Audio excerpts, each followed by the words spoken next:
진리의 말씀 앞에 다시 불러주신 것을 감사합니다. 한 걸음씩 한 걸음씩 하나님 나라의 비밀을 깨달아가며 하나님께서 불러주신 자녀답게 자라고 성장할 수 있도록 도와주시고, 또 주위를 돌아보아서 소망 없이 살아가는 많은 영혼들에게도 제 손을 내밀어 복음의 안내자가 될 수 있도록 아버지 인도하여 주시옵소서. 말씀 보면서 하나님께서 마련해 주신 하늘의 큰 은혜 받는 시간 되게 도와주시고, 어린이 예배 중에도 그 어린 순수한 마음 복음이 새겨질 수 있도록 도와주시옵소서. 예수님 이름으로 기도합니다. 아멘.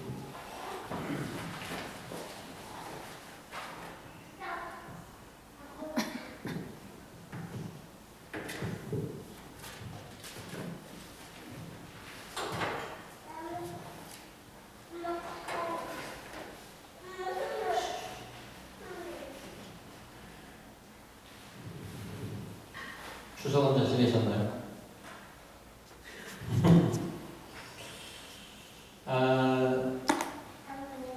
한슬이 형제가 오늘 본문을 잘 읽어주셔서 감사하고요. 오늘 본문은 보시다시피 예수께서 고향에 가서 겪은 이야기입니다. 1절 고향이라고 하면 복음서에서 보통 나사렛을 얘기합니다. 엄밀하게 말하면 예수님의 고향은 나사렛이 아니죠. 예수님 어디서 태어나셨나요? 예수님은 베들레헴에서 태어나셨잖아요. 하지만 대부분 세월을 나사렛에서 지내며 자라오셨기에 나사렛을 홈타운, 고향이라고 말합니다. 아마 예수님의 육신의 아버지인 요셉이 자신의 직업인 그 목동방을 나사렛에서 하고 있었지 않나 생각이 듭니다. 복음서가 100% 시간대별로 기록된 것은 아닙니다. 특별히 요한복음 같은 것은 앞뒤로 막 섞어놨는데, 그래도 공관복음, 마태마가 누가는 어느 정도 순서를 따라 기록해 놓았습니다. 나사렛에 대한 언급은 마가복음 초기에 1장 9절에 요단강에서 세례를 받으실 때에 그때 예수께서 갈릴리 나사렛에서부터 와서 하고 언급된 처음 등장한 이후에 6장 오늘 본문에 다시 처음으로 등장합니다. 이 말은 예수께서 외부 활동을 시작하고 대중들에게 알려진 이후 처음으로 고향을 방문하게 된 거죠. 안식일날 회당에서 가르치셨는데 예수께서 공인이 된 이후에 고향 사람들이 예수님을 처음 뵙게 된 겁니다. 2, 3절에 보면 사람들이 예수님의 가르침을 보고 대단히 놀랐다고 기록되어 있습니다. 이미 우리는 예수님의 가르침에 놀라했던 군중들을 많이 보지 않았습니까? 고향 사람들도 예수님의 가르침에 크게 다르지 않았습니다. 그들 역시 2절 예수님의 가르침의 지혜와 권능에 놀란 거죠. 그렇게 놀란 것까지 좋았는데 더 놀라운 것은 3절 마지막에 예수를 배척했다고 되어 있습니다. 영어로 밑에 그 ESV 영어로 보니까 take offense 번역되어 있습니다. 배척했다. take offense. take offense 했다는 것이 실제로 어떻게 하는 것일까?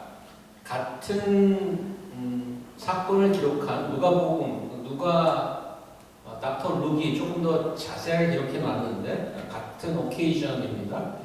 거기를 좀 참고해 보겠습니다. 누가복음 4장 거기 한번 볼까요? 세진자매 읽어줄 수 있어요? 그들이 다 그를 증언하고 그 입으로 나오는 은혜로운 말을 놀랍게 여겨 이르되 이 사람이 요셉의 아들이 아니냐. 예수께서 그들에게 이르시되 너희가 반드시 의사야 너 자신을 고치라 하는 속담을 인용하여 내게 말하기를 우리가 들은 바 가버나움에서 행한 일을 내 고향 여기서도 행하라 하리라. 또 이르시되 내가 진실로 너에게 이르노니 선지자가 고향에서는 환영을 받는 자가 없느니라. 회당에 있는 자들이 이것을 듣고 다 크게 화가 나서 일어나 동네 밖으로 쫓아내어 그 동네가 건설된 산 낭떠러지까지 끌고 가서 밀쳐 떨어뜨리고자 하되 예수께서 그들 가운데로 지나서 가시니라. 오늘 그 마가복음 본문과는 사뭇 분위기가 좀 더 심각해 보입니다. 정리하면 그 예수를 배척했더라 하는 그 내용을 지금 보니까 거의 뭐 집단 폭력과 살인 미수까지 갈 수 있는 낭떠러지 떨어서 밀어서 버리려고 했다고 하니까 그런 거에 비해서 보면 오늘 예수님이 상당히 연약해 보인단 말이죠. 예수님의 고향 방문은 그 이전의 사역에 비해서 보면 좀 실패한 것처럼 보입니다. 사람들의 뜻밖의 반응에서 예수님도 좀 당황하는 듯한 느낌이 드는데 4절을 보니까 예수께서 그들에게 이르시되 선지자가 자기 고향과 자기 친척과 자기 집에는 존경을 받지 못함이 없느니라. 이중부정을 해서 이 말을 하면서 좀 씁쓸한 미소를 짓지 않았을까라는 상상을 해봅니다. 그동안 지금 5장까지 우리가 봐왔는데 그동안 대중 앞에서 예수께서 하신 활동을 보면 세 가지로 요약할 수 있는데 메인리 티칭 하셨고 그 다음에 힐링, 병을 고치셨고 그 다음에 귀신 쫓는 일을 하셨어요. 근데 그 내용을 좀 더 들여다보면 사람들이 전혀 듣도 보도 못한 전무후무한 놀라운 일들을 굉장히 기적적인 일들을 행하신 거죠. 이런 예수님을 사람들이 목격하게 된 겁니다. 인터넷이 없었던 2000년 전임에도 불구하고 그런 예수님을 본 사람들의 입소문을 통해서 그 소문이 삽시간에 퍼져나갔습니다. 그래서 예수님이 가는 곳마다 군중들이 구름과 같이 몰려오는 걸 알 수 있는데 1장부터 시작해서 몇 가지만 그 구절을 좀 보도록 하겠습니다. 1장 거를 한번 볼까요? 인선 형제가 한번 쭉 읽어주시죠. 그들이 가버나움에 들어가니라. 예수께서 문 안식일에 땅에 들어가 가르치시되 다 놀라도록 누워 이르되 이는 옥심이냐 권위 있는 새 교훈이보다 더러운 귀신들에게는 명한즉 순종하는도다 하더라. 예수의 소문이 곧 온 갈릴리 사방에 퍼지더라. 새벽 아직도 밝기 전에 예수께서 일어나 한적한 곳으로 가사 거기서 기도하시더니 시몬과 및 그와 함께 있는 자들이 예수의 길을 따라가 만나서 이르되 모든 사람이 주를 찾나이다.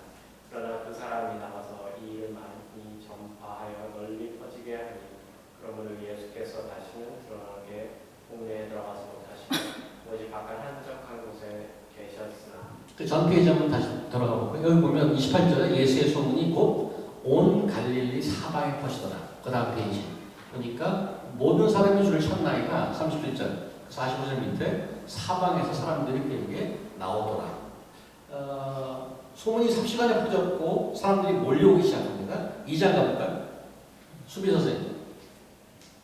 수요일에 예수께서 다시 가버나움에 들어가시니 집에 계시다는 소문이 들린지라 많은 사람이 모여서 문 앞까지 들어서 자리가 없게 되었는데 예수께서 그들에게 복을 말씀하시더니 예수께서 다시 바닷가에 나가시니 큰 무리가 나왔거늘 예수께서 그들을 가르치시니 예수님이 가는 곳마다 사람들이 구름과 같이 몰려다녔습니다. 이건 2장의 선문이고요.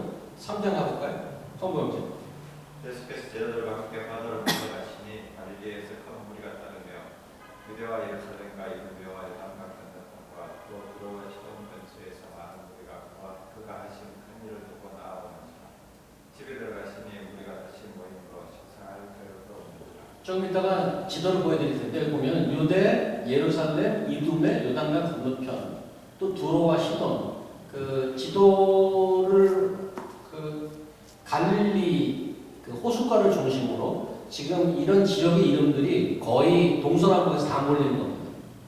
다시 돌아가서 그 다음에 4장 한시령 예수께서 다시 바닷가에서 가르치시니 큰 무리가 모여들거늘 예수께서 바다에 떠 있는 배에 올라 앉으시고 온 무리는 바닷가에 있지 있더라. 이게 이제 스마트한 방법인 것 같아요. 사람들이 자꾸 몰려오니까 아예 배에서 앉아서 물론 못 들어오니까 거기서 배가 이제 플랫폼이 되는 거죠. 배에 앉아서 가르치셨다고 되어 있고 5장 한시령 제목도 읽으시죠. 예수께서 배를 타시고 다시 마지막으로 건너가시니 큰 무리가 배를 보이거늘 이에 바닷가에 계시더니 이에 그와 함께 가실새 큰 무리가 따라가며 에워싸 마가복음에 이제 가니 예수님이 가는 곳마다 큰 무리가 따라오는 건 거의 디폴트입니다. 예수님이 일부러 산으로 가지 않거나 사람들은 늘 있었단 말이죠. 자, 조금 전에 보였던 그 지도 한번 보여주세요. 키울 수 있나요? 안 됩니까? 오케이. 저 위에 보시면 그 컬서가 올라가는데 거기 가버나움이라고 있어요. Sea of Galilee 거기에 11시 방향에 가버나움이 있는데 그 주변을 통해서 좀 큰 글씨가 폰트가 큰 글씨를 갈릴리라고 되어 있어요. 큰 글씨로 갈릴리가 되어 있고 오른쪽 내려가면 데카폴리스라고 있습니다. 지난 시간에 봤죠? 또 왼쪽 밑으로 내려오면 사마리아라고 되어 있습니다. 그 지역 이름이에요. 점선이 있는 지역이에요. 밑에 내려오면 주디아라고 되어 있어요. 밑에 내려오면. 그 다음에 이게 큰 지역을 나눴는데 이런 지역에서 다 어디로 예수님이 가는 곳마다 몰려왔다는 거예요. 다 몰려왔습니다. 그런데 지금 그 가버나움 갈릴리에서 왼쪽 사우스웨스트 쪽 내려오다 보면 나사렛이 있어요. 가버나움에서 나사렛이 그렇게 멀지 않아요. 눈대중으로 보면 얼마나 걸릴 것 같습니까? 거리가 얼마나 될 것 같아요? 지금 가버나움에서 나사렛까지 얼마나 될 것 같습니까? 물론 스케일을 잘 몰라서 그렇지만 그냥 눈대중으로 보면 얼마나 걸릴 것 같아요? 디스턴스가 한 25마일 정도예요. 키로로 하면 40km쯤 돼요. 반나절 정도 걸으면 반나절 정도 걸립니다. 계속 걸어요. 방금 여러 구절에서 보셨습니다만은 예수님의 소문을 듣고 갈릴리는 물론 이 밑에 예루살렘 저 밑에 있어요. 예루살렘과 주데아와 사마리아와 다 몰려왔다고 하는 얘기는 이미 나사렛도 소문이 파다하게 퍼졌다는 얘기입니다. 이미 다 알고 있다는 얘기입니다. 일반적으로 자기 고향 사람이 올림픽 금메달을 따거나 세계 콩쿠르 대회에 나가면 그 동네 출신 사람들이 너무 자랑스럽지 않습니까? 그래서 제가 사진을 몇 개 했는데 이거는 박찬호는 지금 은퇴한 사람인데 이런 환영 플래카드가 있더라고. 보니까 한양대학교 야구부예요. 박찬호 한양대학교 출신인데 그다음에 이제 이승우가 지난번에 아시안 게임인가요? 거기서 우승을 했잖아요. 우리 축구팀이. 이 동네 사람들이 막 이렇게 플래카드 걸어놓고 그다음에 보시면 이건 무슨 화성시청 펜싱부에서 나가서 아시안 게임 메달을 땄는 모양이에요. 환영식을 하는 거죠. 얼마 전에 조성진 씨가 그 쇼팽 콩쿠르에서 우승을 했잖아요.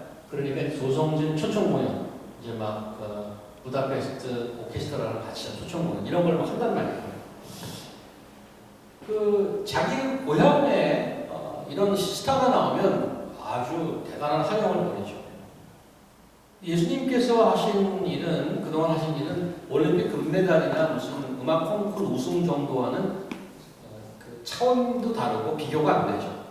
사나운 풍랑이 있는 바다를 한마디로 잠잠케 하고 군대 귀신 그 레지온이 한 6천 마리 있다고 했잖아요. 군대 귀신을 한마디로 제압하고 심지어 옷깃만 스쳐도 병이 나고 죽은 자도 달리다 보고 다 손으로 일으키니까 막 일으키고 마블 아벤져스는 저리 갈 정도의 초자연적인 슈퍼파워를 보여주셨습니다. 이미 이스라엘에서는 소문이 파다했고 심지어 외국에서까지 사람들이 몰려오는 상황이었단 말입니다. 그런데 왜 고향 사람들은 환영 현수막 하나 내걸지 못하는 망정 예수님을 죽일 정도로 배척하는 것일까? 그 예수님께서는 왜 그동안 엄청나게 카리스마 있고 파워풀한 모습을 보였는데 그 이전과 확연히 다른 약한 모습이 된 것일까? 어서 오세요, 동현님께. 2절에 보시면 안식일이 되어 회당에서 가르치시니 회당이라는 말이 나오는데 회당은 요즘 식으로 하면 굉장히 완전히 유대인들이 만나는 장소입니다. 에트닉 그 그룹이에요. 우리 코리안 처치면 여기 백인들이 못 오잖아요. 말도 그렇게 쓰니까. 그래서 유대인 회당하면 유대인만 모이는 곳이에요. 원래 유대인들은 자신들의 율법과 선지자들에 대해서 엄청나게 자부심이 있는 그런 민족입니다. 그런 율법을 다루는 서기관이나 랍비들은 유대 사회 내에 항상 탑 리더들 자리를 차지하고 있습니다. 그런데 예수님이 와서 그 가르치는 것을 들어보니까 자기들이 알고 있던 뭐 말하자면 아이비리그 출신의 율법학자나 서기관 랍비들에게 비교가 안 될 정도로 월등하단 말입니다. 바로 들으면 알 정도로 탁월하단 말입니다. 그의 지혜와 권능을 자기들 눈으로 귀로 직접 확인하게 된 거죠. 그래서 여기서 이들이 이런 질문을 하잖아요. 아니 어떻게 이 사람이 저런 지식과 권능을 갖게 되었지? 나랑 어려서 함께 자랐고 우리가 저 집 식구를 다 아는데 저 사람 학교 다닌 적도 없고 랍비나 뭐 서기관이나 율법학자 밑에 뭐 제사로 연수 받았다는 소리 들은 적도 없는데 어디서 저런 지혜와 카리스마가 나오지? 소위 말하는 합리적인 의심을 갖게 하는 거죠. 요즘 언론에서 많이 나오는 말이긴 하지만 합리적인 의심? 충분히 그런 생각을 가질 수 있다고 생각합니다. 자, 여기서 고향 사람들이 한 주보 보시면 제가 인덴테이션 안으로 집어넣어놨잖아요. 2절에 안식일이 되어 회당에서 하듯이 많은 사람이 듣고 놀라 이르되 하고 하고서 인덴테이션을 집어넣었어요. 이 사람이 어디서 이런 것을 얻었느냐 하고 하나, 둘, 셋, 넷, 5줄. 그 5줄 읽으시고 지금 퀴즈를 낸 겁니다. 5줄 읽으시고 특이한 점을 찾아내는 겁니다. 이 사람들이 한 스테이트먼트에서 특이한 점을 찾아내는 것입니다. 이게 뭔가 좀 스페셜하고 특이한 점이 있는가? 옵저베이션 좀 하십시오. 우리 교회는 뭐 과학자들도 있고 뭐 법을 공부하는 분들도 있고 그래서 잘 찾을 수 있으리라고 봅니다. 선생님도 계시고 발견한 거 있으면 저한테 알려주십시오. 뭐 하나 발견했습니다. 이 스테이트먼트에서 특이한 게 뭔데요?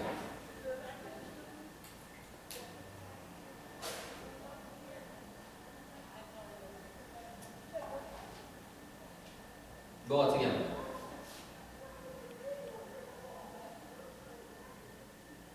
주변 선생님 어떻게 생각하세요? 특별한 거 발견하실 것 같나요? 평범한가요? 이런 말 할 수 있지. 이 정도인가요?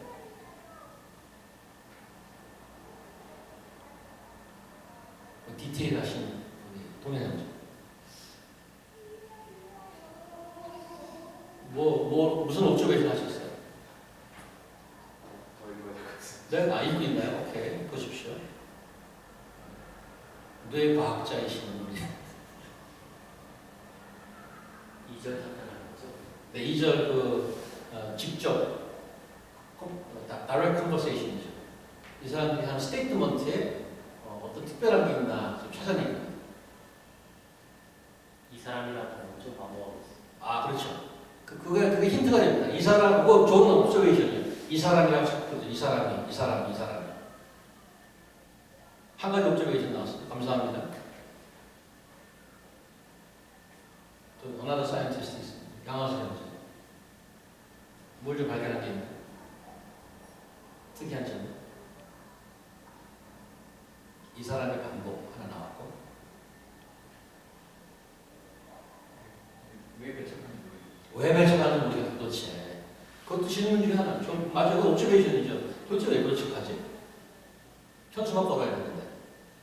엄청나게 기적들을 다 행하고 소문을 쫙 나고 그러고 오셨는데. 송명님. 어디 재밌게 네, 얘기하세요.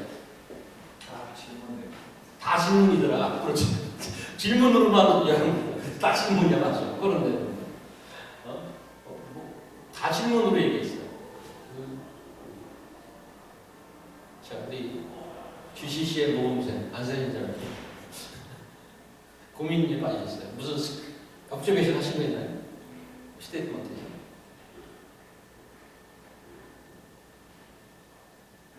이 사람이 반복됐고 다 질문으로 돼 있고 왜 배척하는지 모르겠고 이런 옵저베이션이 나왔습니다. 수민자매님 새로 발견한 게 있나요? 없습니까? 힌트 드릴게요. 힌트는 고향입니다. 고향. 왜 고향이잖아요, 그죠? 힌트. 별로 도움이 안 되는 힌트긴 하겠네요. 이거 퀴즈 20개 한번 시간이 다 가니까 제가 답을 알려드릴게요. 여기 고향이에요. 지금 이 사회 초기예요. 그래서 1년 처음에 세례 받고 나가 활동을 하셨잖아요.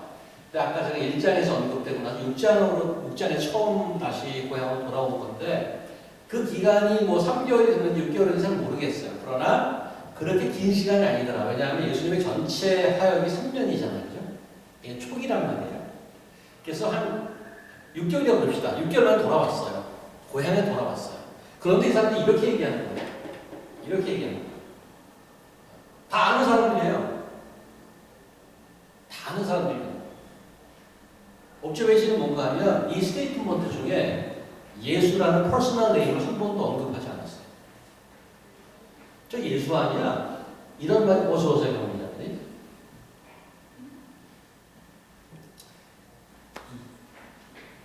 어서 오세요. 어서 오세요. 네, 반갑습니다. 경험자님 손님 모시고 오시고요. 부모님. 어머님 모셨구나. 네, 어서 오세요. 안녕하세요. 반갑습니다.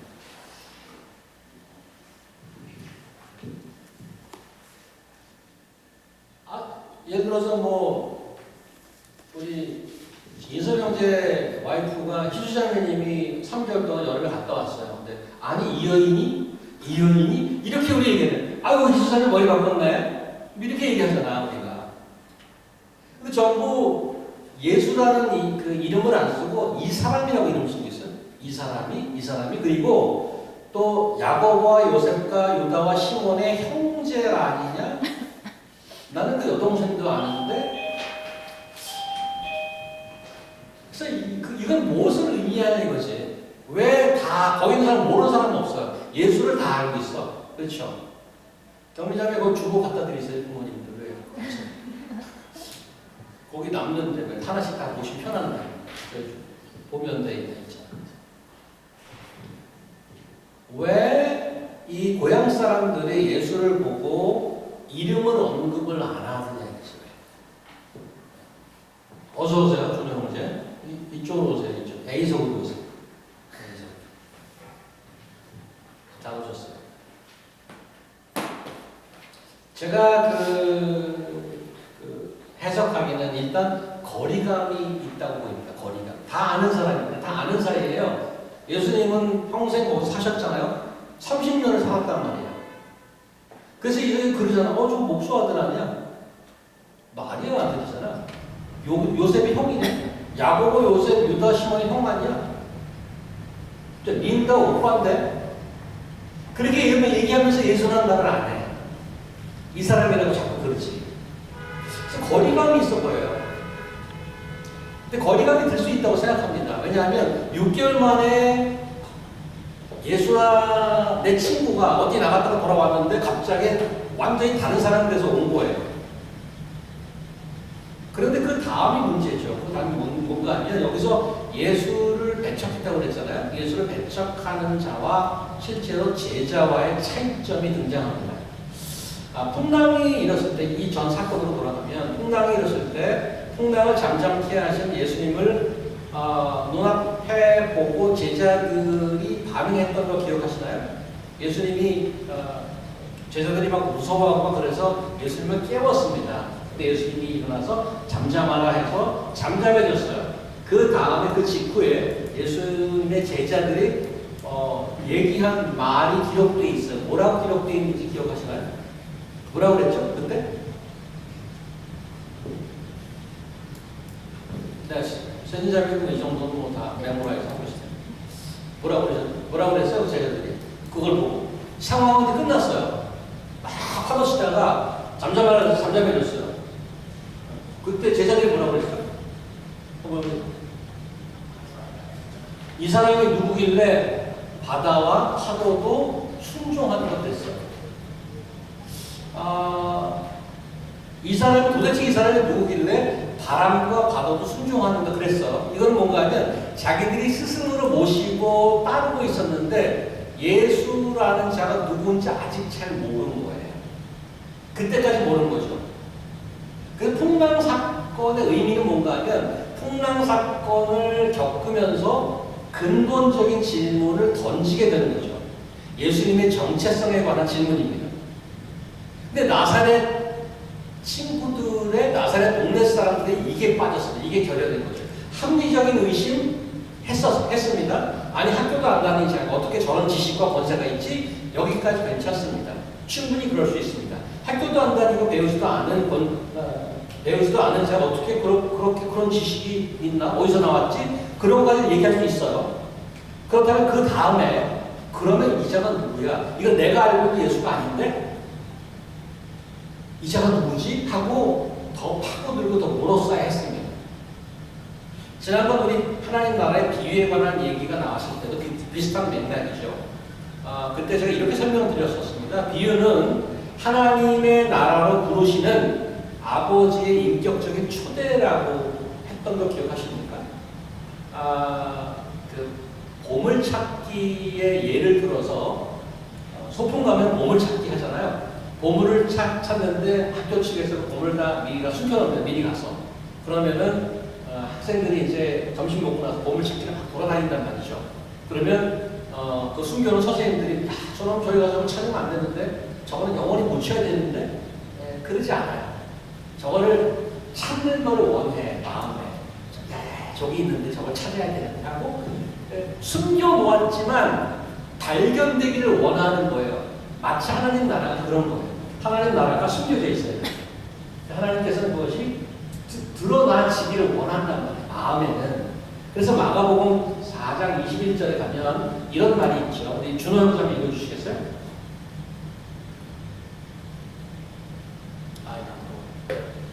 아이가 또 연구해주셔서 요즘 사랑을 보이셔서 어휴 선글라스까지. 또 그들에게 이르시되 사람이 기쁨을 가져오는 것은 말 아래나 통상 아래 두려움이나 동경 위에 두려움이 아니냐. 드러내려 하지 않고는 숨긴 것이 없고 나타내려 하지 않고는 감춘 것이 없느니라. 들을 귀 있는 자는 들으라. 또 이르시되 너희가 무엇을 듣는가 스스로 삼가라. 너희의 헤아리는 그 헤아림으로 너희가 헤아림을 받을 것이며 더 받으리라. 받으리니 있는 자는 받을 것이요 없는 자는 그 있는 것까지도 빼앗기리니. 이게 지금 한글인데 조금 어려워요. 잘 보세요. 22절에 드러내려 하지 않고는 숨긴 것이 없고 나타내려 하지 않고는 감춘 것이 없느니라. 이 한국말인데도 어려워요. 설명드리면 세상에 보면은 숨긴 것도 있고 감춘 것이 있다는 거예요. 숨긴 것도 있고 감춘 것이 있어요. 근데 이 성경 전체 여기 컨텍스트는 하나님 나라에 대해서 얘기하고 있어요. 하나님 나라가 숨긴 것 같아. 그래서 숨겨져 있고 감추어져 있어. 그런데 궁극적인 목표는 드러내려고 하는 거예요. 결국에는. 그 다음에 나타내려고 하는 거예요. 그런데 귀 있는 자는 잘 들으래. 잘 듣고 따라가는 자만이 발견할 수 있다고 얘기하는 겁니다. 고향 사람들은 오늘 본문에서 예수를 자기가 다 알고 있다고 지금 생각한 거예요. 모든 신상명수 다 빼고 있고요.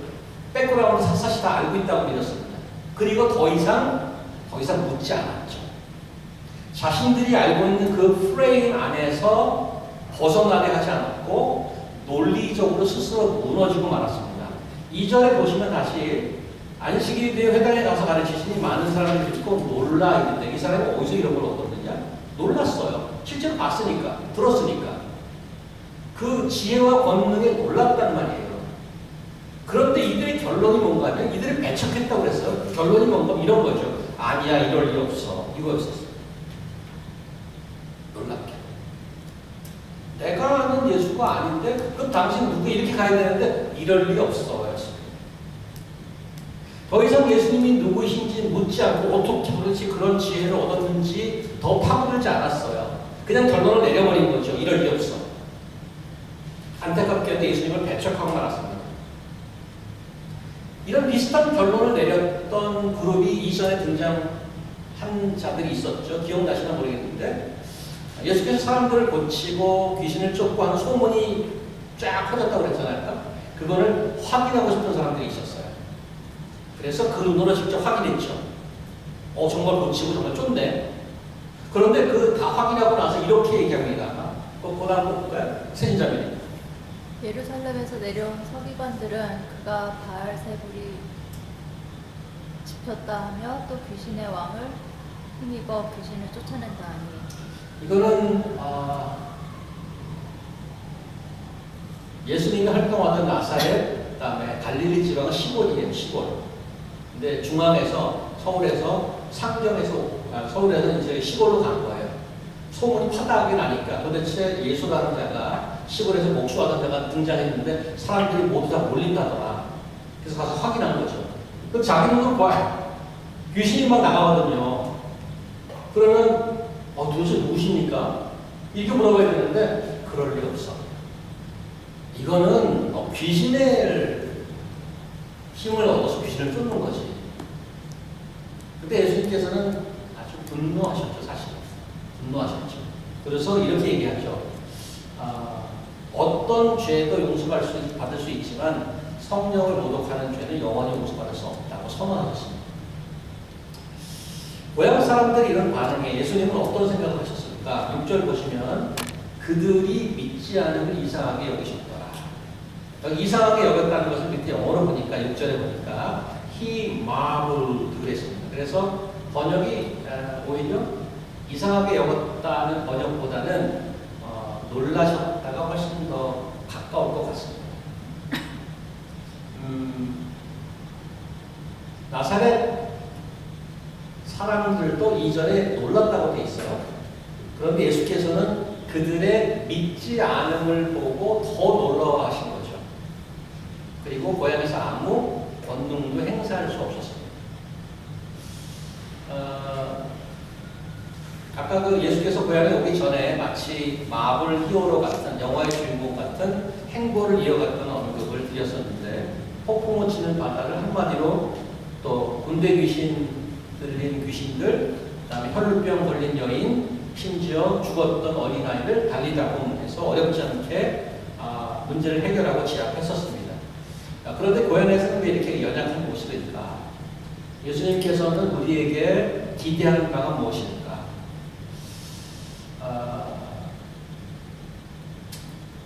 하나님이 계시면 하나님이 우리 같은 인간에게 기대하는 게 무엇일까 하는 거죠.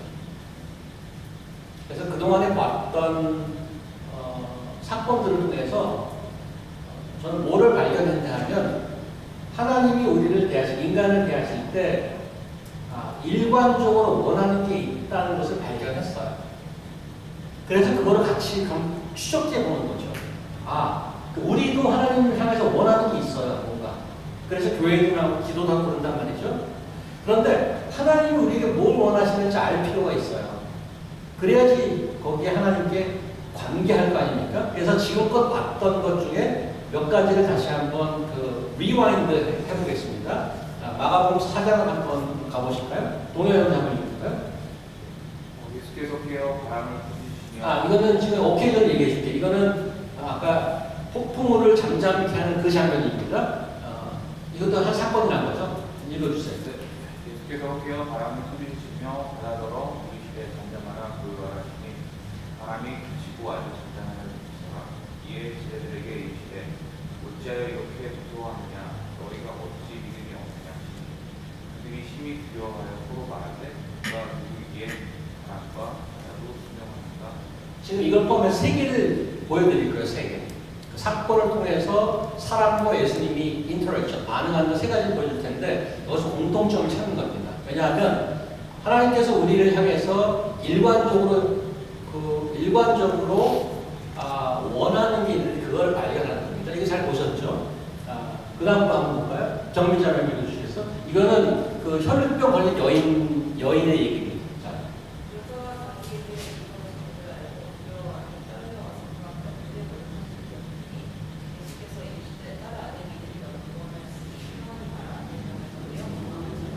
자, 이거 혈루병 걸린 여인이 예수님 옷장을 잡고 몰래 잡았죠. 그리고 났어요. 그래서 이제 그 자리를 피하려고 그러는데 예수님이 여자한테 걸린 거죠.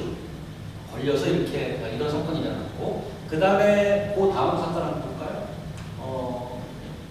수빈 원장님 읽어주세요. 아직 예수께서 말씀하실 때 회당장의 집에서 사람들이 와서 회당장에게 이르되 당신의 땅에 딸이 죽었나이다 어찌하여 손심을 벗게 듣게 하나이까. 예수께서 그 하는 말을 듣고 들으시고 회당장에게 이르시되 두려워하지 말고 믿기만 하라 하시니. 자, 이제 문제 들어갑니다. 세 가지 사건을 봤어요. 풍랑을 잠잠하게 한 것, 그 다음에 혈루증 걸린 여인을 만나는 것, 그 다음에 여기 지금 봤듯이 회당장의 딸, 야이로의 딸을 고치러 가는 그 장면, 세 장면인데 여기서 대화가 주고 왔다 갔다 했어요. 공통점은 뭐죠? 뭐가 공통점이에요? 그 세 가지 구절에서 공통점이 나왔어요. 뭐예요?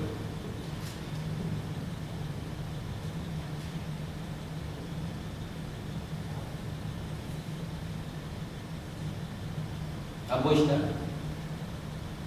오픈북인데. 첫 번째 거 보여주세요. 자, 제가 찍어드릴게요. 너희가 어찌 믿음이 없느냐. 그 다음 예수께서 이기시에 따라 내 믿음이 너를 구원하시 평안이 가라. 그 다음 세 번째 거 예수께서 하신 말을 곁에서 들으시고 회당장에 이르시되 두려워 말고 믿기만 하라. 오늘 본문에 6절에 그들이 믿지 않는 이상이 없더라. 정확히 보면 이런 거예요. 예수님이 하나님의 아들이실 때 인간을 대하면서 초지일관 컨시스턴트하게 일관성 있게 요구하는 게 뭔가 하면 믿음을 가지라는 것이었어요. 믿음을 가지라는 것이었어요. 믿음이 도대체 뭐냐는 얘기예요. 믿음이란 관계를 이어주는 인격적인 끈입니다. 그래서 폭풍우가 나오고 사람이 병이 걸리고 뭐 아들이 죽을 병에 걸리고 이런 것들을 해서 문제가 해결되는 것은 굉장히 우리 인간에게 필요한 것 맞습니다. 그런데 이런 사건들, 우리가 살아가면서 대하는 사건들은 사실은 모두 하나님이 진정 어떠한 분인지를 만나게 하는 다리 역할, 계기가 된 소품이 말하자면. 그래서 지금 이 세 가지 사건을 보면서 오늘 것까지 하나님은 어떤 분입니까? 라고 질문했을 때 우리는 이렇게 답할 수 있어요. 하나님은 우리로 하여금 믿음을 기대하는 분이란 말이에요. 이렇게 답할 수 있어요. 그런 하나님이라고. 하나님 도대체 어떤 분이에요? 우리 인간으로 하여금 믿음이 있으면 좋겠다고 기대하는 분이라고.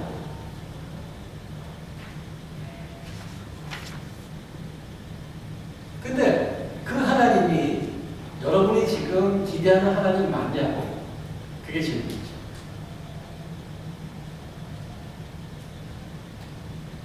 하나님 우리에게 원하시는 게 있어요.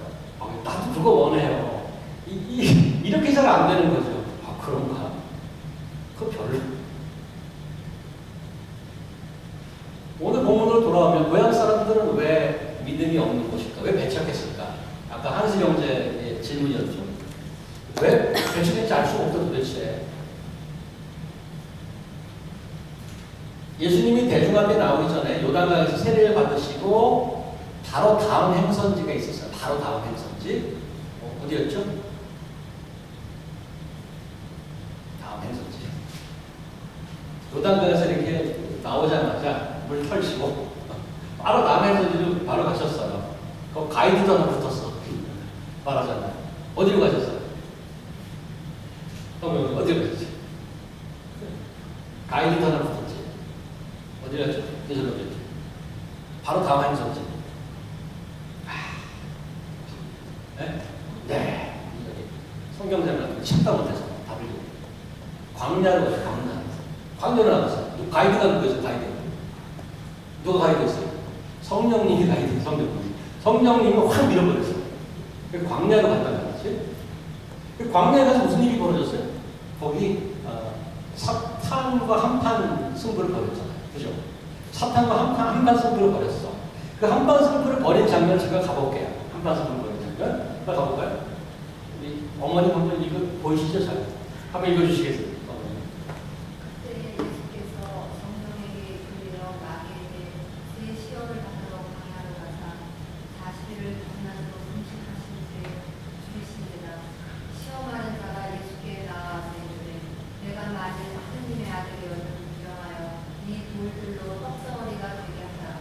자, 밑에 얘기가 쭉 나와요. 너무 길어서 여기만 잘랐는데 이 다음에도 이게 지금 그 사탄의 도전이 뭔가면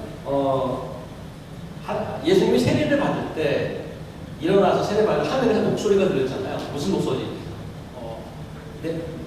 너는 내 사랑하는 아들이다. 그래서 하늘에서 하나님께서 예수님이 하나님의 아들임을 확인해줘, 직접. 오덕을 보고 있어. 그리고 이제 광야로 가는 거예요. 그러니까 이제 사탄이 딱 막 보고 있는 거지. 너 하나님 아들이야, 니가? 그럼 보여줘봐. 증명해봐. 뭘로 증명해? 야, 여기 돌이 다 이렇게 돌산 아니야, 이거? 이거 한번 떡으로 만들어봐. 아유, 엄청난 도전이죠. 근데 하나님이 무소부지하시고 전지전능하기 때문에 예수님이 만들 수 있어요. 이 다음 그 챌린지는 뭐냐면 예수님을 데리고 성전 꼭대기, 제꼭대기 위에 올라갔어요. 그리고 야, 너 한번 뛰어내려봐. 그 성경에 있잖아. 천사들이 와서 받쳐줄 거라고. 얼마나 기가 막힌 증명이 되겠어요. 하나님 아들 맞네. 맞네. 그 다음에는 산꼭대기 올라갔어. 야, 봐. What a wonderful world. 이거 얼마나 영광스러운 세상이냐. 이거 다 네 거야. 나한테 절만하구나. 그래서 사탄의 도전이 뭔가 하면 하나님의 아들임을 증명하라는 거예요. 어떻게? 어떤 걸 보여줌으로 증명하라. 근데 그런 사탄의 여기는 뭐라고 하죠? 시험이라고 했잖아요. 템테이션, 유혹이라고 했는데 사실은 우리가 신앙생활 하면서 이 사탄이 했던 요구를 종종 하나님께 해요. 이걸 좀 들어주셔야죠. 그래서 내가 가서 누구한테 얘기도 하고 전도도 하고 그러지 않나요? 그럴 거 아닙니까? 그렇지 않나요? 사탄이 예수님께 했던 그 도전과 우리도 비슷하게 기도나 혹은 컴플레인 이런 걸 통해서 한단 말이에요. 아까 그 예수님이 고향에 가서 오늘 그 사건인데 누가복음이 조금 더 자세히 기록해 주고 있는데 그때 요거 말해요. 제 첫 번째 1번 방금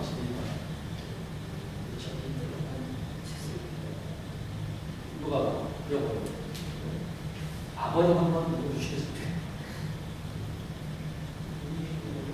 네, 요거 읽으시면 됩니다. 네. 그들이 다 불승하고 일부러 나오는 그 여러분 말을 들었을 때 여기에 이 사람은 요셉의 아들이 아니냐 예수께서 그들에게 이르시되 너희가 받은 책임자야 너 자신을 치러 땅을 인용하여 내게 많은 아들을 우리가 들은 바 가버나움. 동네 이름입니다. 가버나움에서.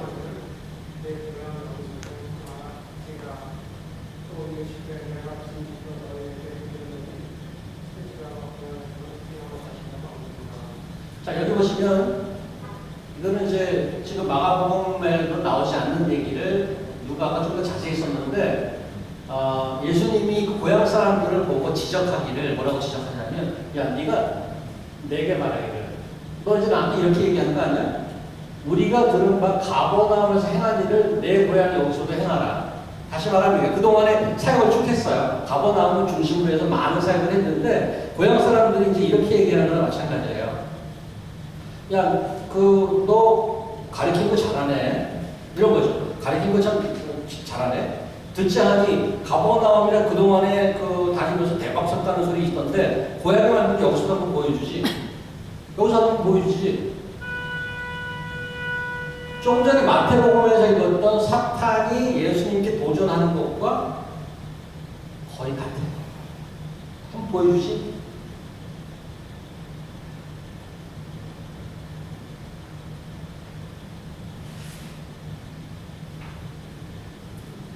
옷깃을 스쳐서 병이 낫는 것은 기적이죠. 그렇게 해서 혈루병이 나왔어요. 여인이. 그렇게 다 나와서 상황이 끝이야. 문제 해결됐어.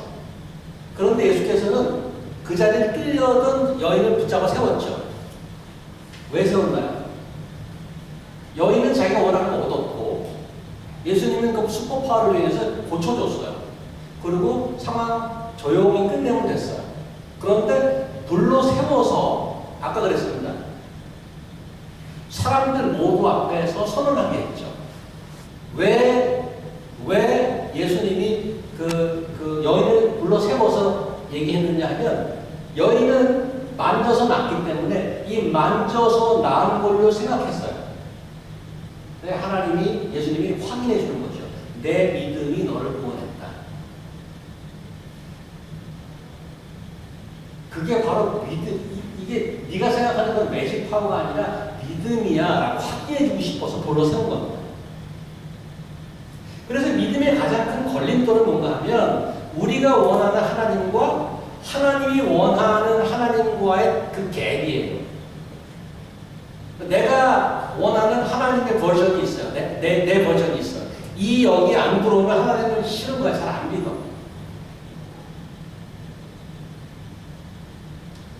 사실은 어떤 증거나 하나님의 파워의 문제는 아니에요. 왜냐하면 조금 전에 보셨던 바리새인들은 자기 눈앞에서 중풍병자가 일어나고 귀신이 나간 걸 봤거든요. 그런데 다 안 믿었어요. 어떻게 얘기를 했냐면 이 사건을 가지고 야 예수님을 안 믿고 야 너 귀신의 힘으로 쫓은 거 아니야? 이렇게 얘기했단 말이에요. 이게 증거가 있어도 안 믿어요. 지혜와 권능을 직접 봐도 안 믿어요. 우리가 살아오면서 돌아보면 사실은 여러분이 인정할 만한 기적이 많이 일어났어요. 여러분의 삶에. 하나님을 통해서. 근데 하나님이 우리에게 원하는 그렇게 믿음이 생겼나? 그 우리 숙제예요. 사실은 증거나 하나님의 파워보다도 더 깊은 문제는 우리 인간 마음의 완악함.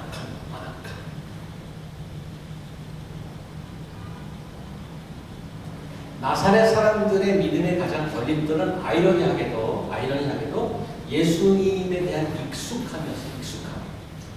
마리아 아줌마의 아들로, 동네 목수로, 자기 동창으로, 학교 친구의 오빠로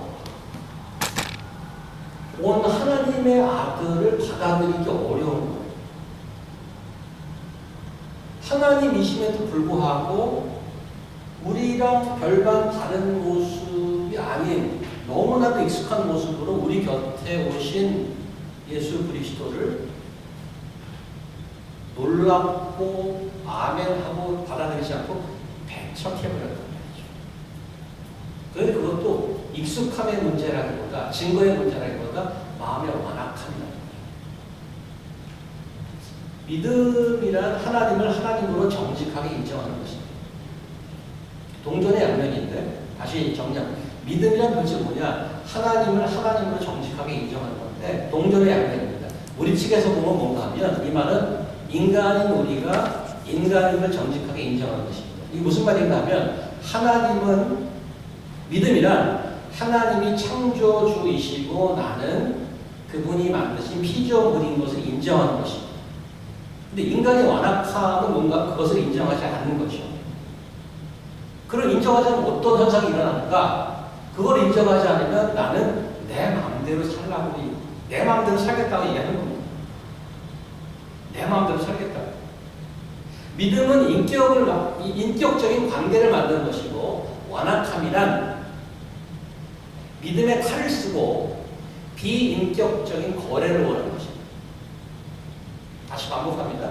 믿음은 인격적인 관계를 만드는 것이고, 완악함은 비인격적인 거래를 원하는 것입니다. 여러분은 어떤 하나님을 기대하고 원하십니까? 우리가 필요할 때 하나님이 갖고 계신 슈퍼파워를 이용해서 해결해주는 소위 말하면 온디마운드 거래만 성사되면 족한 거 아닌가요 혹시? 하나님께서는 우리 성경에서 보셨지만 끊임없이 우리에게 믿음을 기대하신단 말이죠. 우리 삶의 기적이 되었던 평범함이 되었던 익숙함이 되었던 간에 우리 삶의 여러 경험과 과정을 통해서 여러분과 제가 믿음 있는 자가 되기를 소망합니다. 사실은 거래가 더 편할 수 있습니다.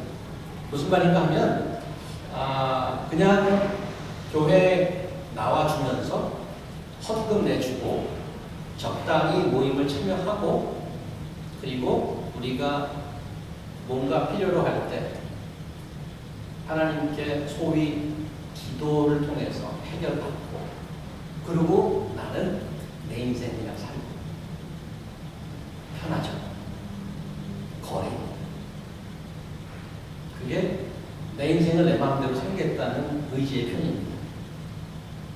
저는 오늘 이 나사렛 고향의 이야기를 통해서 왜 하나님께서 피조물이 우리 인간에게 그토록 집요하게 믿음을 요구하시는지 저는 여러분과 제가 그 하나님을 좀 더 배워가면 좋을 것 같아요. 우리에게 너 40일 금식기도 해. 너 저기 로마서 다 외워봐. 점수를 요구하지 않아요. 활동을 요구하지 않고 나를 신뢰하고 믿고 따라올 수 있겠니? 하고 계속 요구하는 거예요.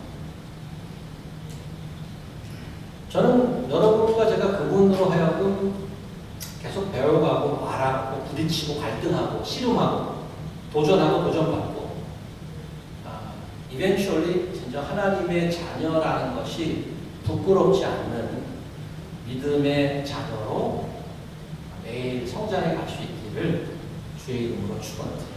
기도하겠습니다. 하나님 감사합니다. 오늘 말씀을 통해서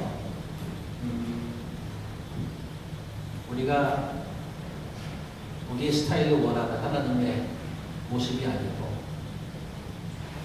끊임없이 우리로 하여금 믿음을 요구하신 하나님을 배웠습니다. 내 마음대로 사는 그런 인생 되지 않게 하시고 하나님의 그 마음을 알고 깨닫고 그 하나님 나라의 가치를 배우고 이 땅에서 그 가치를 살아내는 부끄러움 없는 하나님의 자녀 될 수 있도록 인도하여 주시옵소서. 예수님 이름으로 기도합니다.